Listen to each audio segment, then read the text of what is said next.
درود خضری صلی اللہ علی حبیبہ محمد وآلہ وسلم۔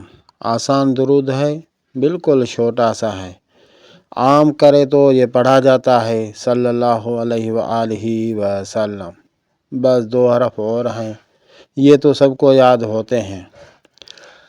اس درود کی حقیقت کچھ اس طرح ہے کہ یہ رسول اللہ صلی اللہ علیہ وسلم کی کسی حدیث شریف سے نہیں ہے، لیکن اس کو خضری اسی وجہ سے کہا گیا ہے کہ ایک بزرگ ہے ابو المظفر، جس کا تعلقات ہے سمرقند سے، اس کی ملاقات ہوئی تھی خضر علیہ السلام سے۔ اسی نے یہ اسی کو تحفے طور پہ دیا تھا، یہ درود پڑھا کرو، آپ کے کام آسانی سے ہو جائیں گے۔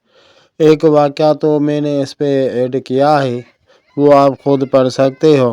وہ ایک اور لڑکی کا ہے، پریشان تھی اور اس نے جیسے یہ پڑھا تو الحمدللہ اس کا رشتہ بھی ہو گیا۔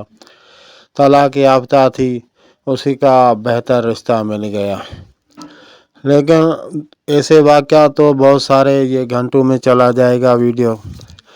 باقی حقیقت اس کی یہی تھی، جس کام کے لیے پڑھو اور جس ٹائم بھی پڑھو، دل لگا کے پڑھو، یقین کے ساتھ پڑھو، انشاءاللہ تبارک و تعالی آپ کی رسول اللہ صلی اللہ علیہ وسلم سے جب محبت بن گئی نا تو سارے کام بن جائیں گے، زیارتیں بھی ہو جائیں گی اور دنیا کے کام بھی بن جائیں گے انشاءاللہ۔